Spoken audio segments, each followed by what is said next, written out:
Hello दोस्तों, सूरज GS point YouTube channel में आपका स्वागत है। दोस्तों, हम घटना चक्र आर्थिकी 2021 और 22 पर वीडियो बना रहे थे। इससे पहले हमने 2 वीडियो बना दिए, जिसमें हमने पहली वीडियो में फसल उत्पादन में जो है कौन राज्य प्रथम स्थान पर है, उस पर वीडियो बनाई थी। और दूसरी वीडियो में हमने दोस्तों कौन सी फसल का क्षेत्रफल जो है सबसे ज़्यादा है कौन से राज्य में, इस पर वीडियो बनाई थी। और इसी में जो है हमने वैश्विक स्तर पर कौन सी फसल, चाहे वो खाद्यान्न फसल हो या वो चाहे कमर्शियल या वाणिज्यिक फसल हो, उसमें कौन सा देश टॉप पर है, इस पर वीडियो बनाई थी। तो दोस्तों, ये हमारी थर्ड वीडियो है। अगर हमारी पहली वीडियो देखनी है तो हमारा यूट्यूब चैनल सब्सक्राइब कर लीजिए, ताकि आप जो है हमारी सेकंड वीडियो को सर्च कर लेंगे। ठीक है, तो आइए दोस्तों शुरू करते हैं। तो दोस्तों, इसमें जो है अधिकतर बातें बजट से संबंधित होगी, क्योंकि ये आर्थिकी है। तो इसमें जो है आर्थिक रिलेटेड, मतलब जो इकोनॉमी एक्टिविटी होती है उससे संबंधित ज़्यादा डिटेल होती है। ठीक है, आइए शुरू करते हैं अब दोस्तों। 28 जून 2021 को वित्त मंत्री निर्मला सीतारमण द्वारा कोविड-19 महामारी के खिलाफ भारतीय अर्थव्यवस्था को समर्थन देने हेतु प्रोत्साहन पैकेज की घोषणा की है। तो दोस्तों, हम सभी जानते हैं कि कोविड-19 जो महामारी आई है, इसने जो है आर्थिक गतिविधियां बिल्कुल ठप कर दी थी। ठीक है, और उसे बूस्ट करने के लिए जो हमारे केंद्रीय वित्त मंत्री हैं, उन्होंने जो है समय समय पर कुछ पैकेज की घोषणा की है। ठीक है, तो दोस्तों, इस पैकेज के तहत जो है इन्होंने 6,28,993 करोड़ रुपए का जो है प्रोत्साहन पैकेज जारी किया था। ठीक है, अब नेक्स्ट बात करते हैं। 28 जून 2021 को वित्त मंत्री निर्मला सीतारमण द्वारा कोविड-19 प्रभावित क्षेत्रों के लिए घोषित योजना ऋण गारंटी योजना की राशि है। तो ठीक है दोस्तों, ऋण गारंटी योजना जो है कोविड-19 से प्रभावित क्षेत्रों के लिए जो है जारी की थी। तो इसके तहत जो है इन्होंने 1.1 लाख करोड़ रुपए का जो है प्रावधान किया था। तो ध्यान रखना है, ऋण गारंटी योजना, ठीक है, इसका भी ध्यान रखना है कि जो है कोविड-19 से प्रभावित क्षेत्रों के लिए कौन सी योजना शुरू की है, तो वो की है ऋण गारंटी योजना। और इसके तहत जो है 1.1 लाख करोड़ रुपए का प्रावधान किया गया है। ठीक है, नेक्स्ट है, ऋण गारंटी योजना के तहत आवंटित 1.1 लाख करोड़ रुपए में से स्वास्थ्य क्षेत्र हेतु जो आवंटित राशि है वो कितनी है।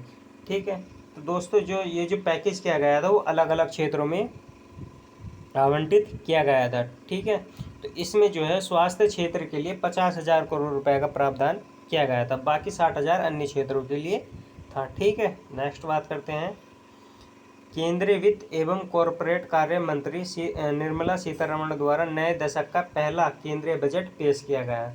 तो दोस्तों, ये जो केंद्रीय बजट पेश किया गया है, ये 1 फरवरी 2021 को पेश किया गया है। ठीक है, और नए दशक का मतलब जो है ये नया दशक शुरू हुआ है 2021 से 2030 तक ये चलेगा। ठीक है, तो ये नए दशक का पहला केंद्रीय बजट था। ठीक है, तो दोस्तों, एक बात और इसमें बताई है कि जो 1 फरवरी 2021 को केंद्रीय बजट पेश किया गया था, ये पहला डिजिटल केंद्रीय बजट था। ठीक है, और दोस्तों, यूपी का भी जो है इस बार डिजिटल बजट था, ये भी हमें ध्यान रखना है। ठीक है, इस बात का ध्यान रखना, यूपी का भी जो डिजिटल बजट था और केंद्र का पहला डिजिटल बजट था। नेक्स्ट बात करते हैं दोस्तों। निर्मला सीतारमण द्वारा 1 फरवरी 2021 को वित्त वर्ष 2021-22 हेतु प्रस्तुत किया गया बजट अनुमान है। ठीक है, तो इसमें ये बताया गया है कि हमारा जो बजट का साइज था केंद्रीय बजट का, वो कितना है। तो वो ये इंपॉर्टेंट क्वेश्चन है दोस्तों, ये अक्सर पूछा जाता है। ठीक है, तो बजट का जो साइज था वो 34,83,236 करोड़ रुपए था। ठीक है, अब दोस्तों, जब हम बजट की बात करते हैं तो हमें थोड़ा समझ भी लेना चाहिए कि बजट जो है हमारे संविधान के कौन से अनुच्छेद में है। ठीक है, तो आर्टिकल 112 के तहत जो है भारतीय संविधान में जो प्रावधान किया गया है कि एक वित्तीय वार्षिक विवरण होगा, जिसे जो है बजट कहा जाता है। ठीक है, और दोस्तों, इसमें जो है बजट में और क्या बताया है, बजट 2021-22 के अनुसार कुल प्राप्तियों में राजस्व एवं पूंजीगत प्राप्तियों का हिस्सा है। ठीक है, तो दोस्तों, अगर हम बात करें बजट की, तो बजट का हमें थोड़ा बहुत कॉन्सेप्ट भी पता होना चाहिए। ठीक है, जब हम बजट की बात करते हैं तो उसमें जो है एक तरफ रिसिप्ट होती है और एक तरफ होता है एक्सपेंडिचर, मतलब एक तरफ तो जो हमें प्राप्ति हुई है और एक तरफ जो है हमें व्यय करना है। ठीक है, तो दोस्तों अगर हम रिसिप्ट की भी बात करें तो दो तरह की रिसिप्ट होती है, दो तरह की रिसिप्ट होती है, अभी बताते हैं आपको। ठीक है, तो दोस्तों दो तरह की रिसिप्ट में कौन होती है, एक तो होती है रेवेन्यू रिसिप्ट, एक होती है कैपिटल रिसिप्ट। ठीक है, और दोस्तों एक्सपेंडिचर भी दो होता है, एक रेवेन्यू एक्सपेंडिचर, एक कैपिटल एक्सपेंडिचर। ठीक है, इस बात का हमें ध्यान रखना है। तो इसमें जो है यही पूछा जा रहा है कि जो कुल प्राप्तियां हैं वो राजस्व प्राप्तियां और पूंजीगत प्राप्तियों का हिस्सा कितना है। ठीक है, तो हमें ध्यान रखना है इसमें जो हमारे राजस्व प्राप्तियां है कुल प्राप्तियों का 51.34% है, और जो हमारे पूंजीगत प्राप्तियां हैं वो कुल प्राप्तियों का 48.66% है। तो हमें एक बात और यहाँ पर ध्यान रखनी है कि हमारी जो कुल प्राप्तियां हैं वो राजस्व जो प्राप्तियां ज़्यादा हैं पूंजीगत प्राप्तियों की तुलना में। ठीक है, तो ये भी पूछा जाता है कि जो कुल प्राप्तियों में राजस्व प्राप्तियां ज़्यादा हैं या पूंजीगत प्राप्तियां ज़्यादा हैं। ठीक है, नेक्स्ट बात करते हैं। बजट अनुमान 2021-22 के अनुसार कुल व्यय में राजस्व एवं पूंजी खाते पर व्यय का हिस्सा कितना है। तो राजस्व खाते पर जो व्यय है वो 84.09% है, और जो पूंजीगत खाते पर है वो 15.91% है। ठीक है, यहाँ पर भी जो है हमारा राजस्व व्यय पूंजीगत खाते व्यय से ज़्यादा है। ठीक है, नेक्स्ट बात करते हैं 2021-22 हेतु प्रस्तुत बजट में राजस्व घाटा कितना अनुमानित है। ठीक है, तो दोस्तों ये जो एक्चुअल फिगर्स है ये बहुत कम ही पूछे जाते हैं, परसेंटेज में पूछा जाता है अधिकतर। फिर भी अगर हम बात करें तो जो हमारा रेवेन्यू डिफिसिट है वो है 11,40,576 करोड़। ठीक है, ये हमें ध्यान रखना है।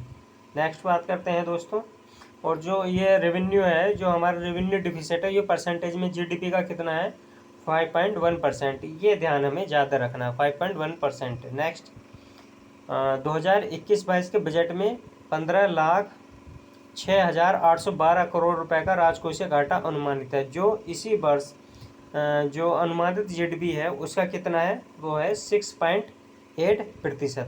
ये हमें ध्यान रखना है। ठीक है, तो राजकोषीय घाटा जो है ये किसके लिए है, ये 2021 और 22 के लिए अनुमानित है। ये बात ध्यान रखना है, 21 और 22 के लिए अनुमानित है। ठीक है, ये जीडीपी का जो रहेगा वो 6.8% रहेगा। नेक्स्ट, ठीक है, और दोस्तों 2020 और 21 के लिए जो है वो हमारा जो संशोधित राजकोषीय घाटा था वो है 9.5%। ठीक है, तो 2021 और 22 के लिए 6.8 है, और 2020-21 के जो है हिसाब से वो कितना है वो 9.5% है। नेक्स्ट बात करते हैं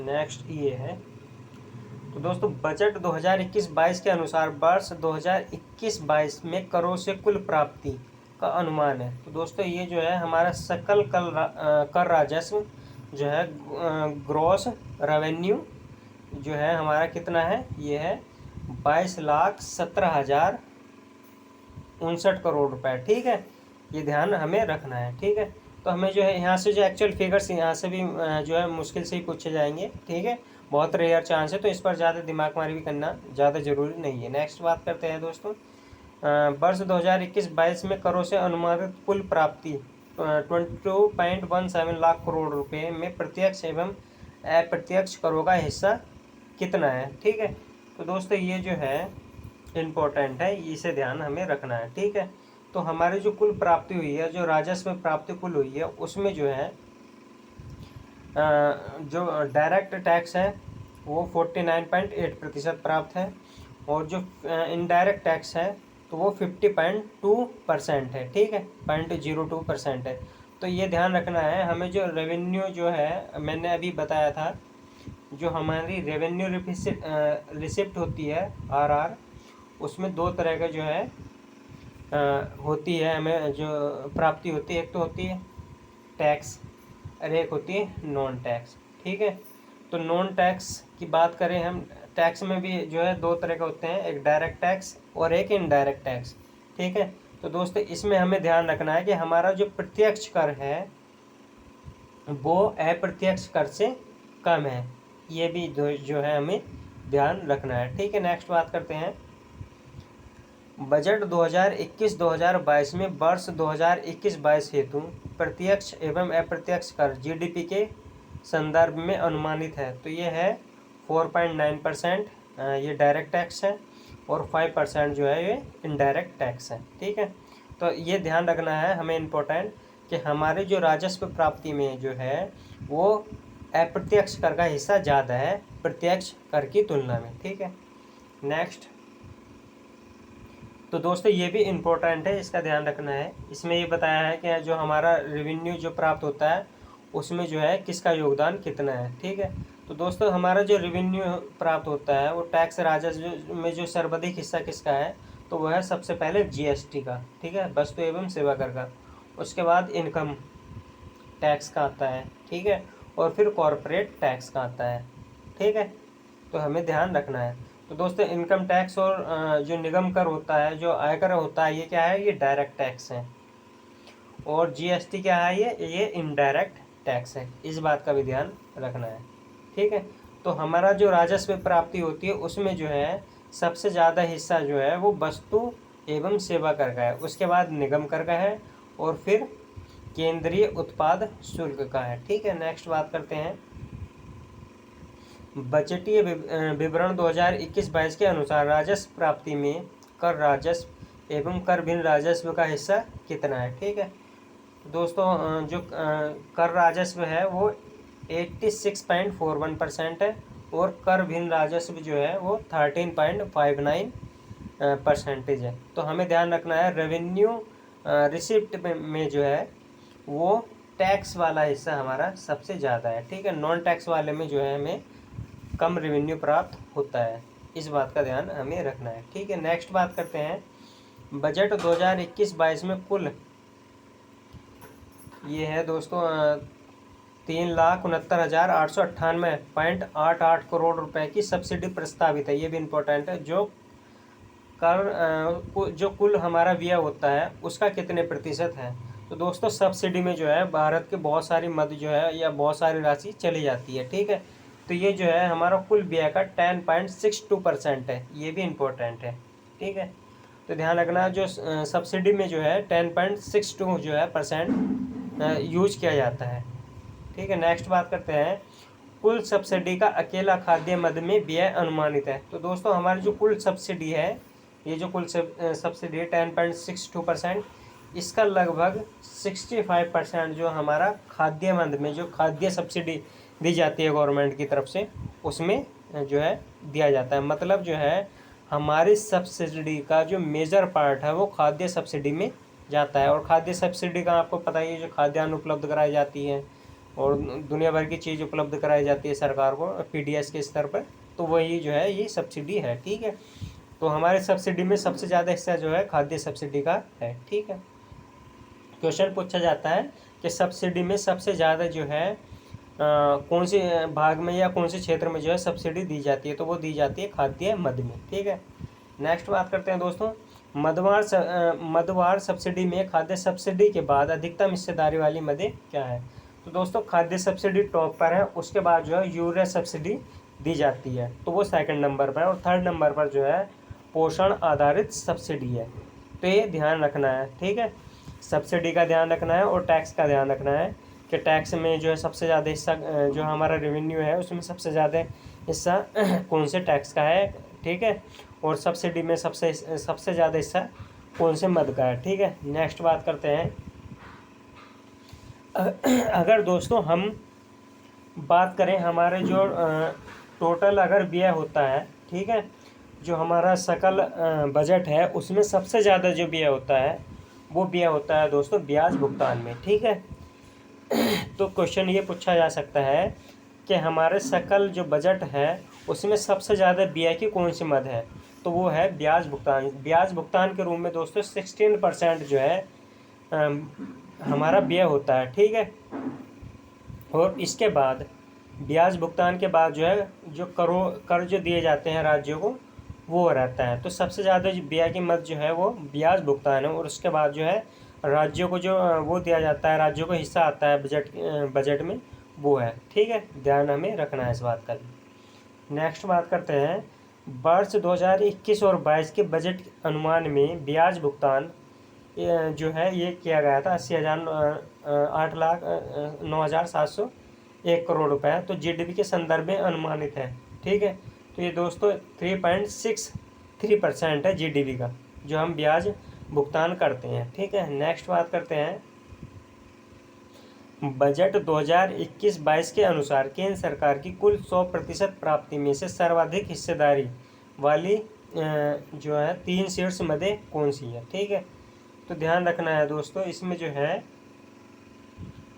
जो हमारी प्राप्ति होती है उसमें जीएसटी सबसे ज़्यादा है, उसके बाद इनकम है, इनकम टैक्स है, और फिर कॉर्पोरेट टैक्स है, भी हमने बताया। ठीक है, तो दोस्तों जो सरकार की जो सबसे ज़्यादा प्राप्ति होती है, जो सबसे ज़्यादा रिसिप्ट होती है, वो जीएसटी से प्राप्त होती है। ठीक है, जीएसटी क्या है, एक अप्रत्यक्ष कर है, फिर इनकम टैक्स से होती है जो प्रत्यक्ष कर है, और फिर कॉर्पोरेट टैक्स से होती है जो भी एक डायरेक्ट टैक्स है। ठीक है, तो हमें ध्यान रखना है। ठीक है, नेक्स्ट बात करते हैं,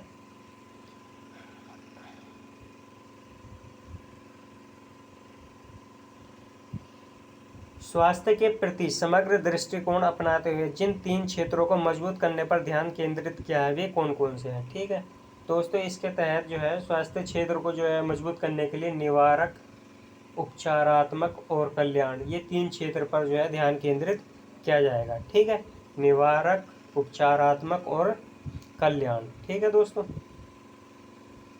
नेक्स्ट बात करते हैं, वर्ष 2021-22 में कोविड-19 टीके के लिए आवंटित किया गया है। तो दोस्तों कोविड-19 के टीके के लिए जो है 35,000 करोड़ रुपए का जो है प्रावधान किया गया है। नेक्स्ट बात करते हैं, बजट में वित्त वर्ष 2021-22 में स्वास्थ्य एवं खुशहाली हेतु 137% की वृद्धि के साथ 2,23,846 करोड़ रुपए का व्यय रखा गया है। तो दोस्तों इस बार जो है स्वास्थ्य के क्षेत्र में 137% की वृद्धि हुई है। ठीक है, ये भी ध्यान हमें रखना है, ये इम्पोर्टेंट है। ठीक है, कि स्वास्थ्य के क्षेत्र में कितने परसेंट की वृद्धि हुई है, तो वो 137% की वृद्धि हुई है। ठीक है, नेक्स्ट बात करते हैं, प्रधानमंत्री आत्मनिर्भर स्वास्थ्य भारत योजना हेतु 6 वर्ष में व्यय किए जाएंगे। तो दोस्तों ये नई योजना आत्मनिर्भर स्वस्थ भारत योजना। ठीक है, इसके लिए जो है 64,180 करोड़ रुपए का प्रावधान किया गया है, ये 6 वर्ष में जो है व्यय किए जाएंगे। ठीक है, नेक्स्ट बात करते हैं, तो जल जीवन मिशन जो है मिशन चलाए गए थे, जल जीवन मिशन शहरी और जल जीवन मिशन ग्रामीण। ठीक है, तो जल जीवन मिशन शहरी हेतु जो है 5 वर्ष में जो है 2,87,000 करोड़ रुपए का जो है प्रावधान किया है। ठीक है, ये ध्यान रखना है, जल जीवन शहरी मिशन के हेतु जो है 5 वर्ष में जो व्यय करना है। ठीक है, नेक्स्ट बात करते हैं दोस्तों, विकास वित्तीय संस्थान डीएफआई के पूंजीकरण हेतु मुहैया कराई गई धनराशि है, तो वो कितनी है, वो 20,000 करोड़ रुपए है। ठीक है, नेक्स्ट बात करते हैं, वर्ष 2021-22 हेतु पूंजीगत व्यय जो कैपिटल एक्सपेंडिचर है में तेज वृद्धि करते हुए 5.54 लाख करोड़ रुपए प्रदान किए गए हैं, जो वर्ष 2020-21 में आवंटित 4.1 लाख करोड़ रुपए की तुलना में है। तो ये दोस्तों जो है 34.5% जो है अधिक है इस बार जो कैपिटल एक्सपेंडिचर किया जाएगा। ठीक है, पूंजीगत व्यय के तहत जो है वो वृद्धि हुई है, वो 34.5% की वृद्धि हुई है, ये इम्पोर्टेंट है। ठीक है, पूंजीगत वृद्धि जो है बेसिकली जो इंफ्रास्ट्रक्चर होता है, आधारभूत संरचना होती है, उसमें किया जाता है। ठीक है, नेक्स्ट बात करते हैं, 5.35 लाख करोड़ रुपए की भारतमाला परियोजना के तहत 3.3 लाख करोड़ रुपए की लागत से प्रारंभ हुआ है। ठीक है, 13,000 किमी से अधिक लंबी सड़कों का निर्माण। तो दोस्तों जो आप इसमें जो है जो 5.35 लाख करोड़ रुपए की जो भारतमाला परियोजना है, इसके तहत जो है 3.3 लाख करोड़ रुपए की जो है की लागत पर जो 13,000 किलोमीटर जो लंबी सड़कों का निर्माण किया गया है 3.3 लाख करोड़ रुपए में। ठीक है, नेक्स्ट बात करते हैं। 11,000 किलोमीटर की राष्ट्रीय राजमार्ग गलियारों का निर्माण भी पूरा कर लिया गया है या कर लिया जाएगा। तो ये कर लिया जाएगा 22 मार्च 2022 तक। ठीक है, नेक्स्ट बात करते हैं। रेलवे हेतु 11,055 करोड़ 1,10,055 करोड़ रुपए की राशि जो प्रदान की गई, जिसमें से 1,71,000 करोड़ रुपए आवंटित किए हैं। तो ये पूंजीगत व्यय के लिए किए गए हैं। ठीक है, नेक्स्ट बात करते हैं। एक व्यापक राष्ट्रीय हाइड्रोजन एनर्जी मिशन प्रारंभ किया जाएगा, ये इम्पोर्टेंट है। तो राष्ट्रीय हाइड्रोजन एनर्जी मिशन जो है वो 2021 और 22 में प्रारंभ किया जाएगा। ठीक है, हाइड्रोजन एनर्जी जो रिन्यूएबल एनर्जी में आती है। ठीक है, तो क्वेश्चन ये भी पूछा जाता है, निम्न में से जो है कौन सी रिन्यूएबल एनर्जी का सोर्स है, तो वह हाइड्रोजन एनर्जी है। ठीक है, नेक्स्ट बात करते हैं। और ये कब शुरू किया जाएगा, ये 2021 और 22 में शुरू किया जाएगा। ठीक है दोस्तों, और जो उज्ज्वला योजना है उसका विस्तार किया गया है और वो कर दिया गया है 1 करोड़ लाभार्थी के लिए। ठीक है, तो दोस्तों नेक्स्ट वीडियो में हम मिलते हैं। आज के लिए इतना ही। Thank you for watching.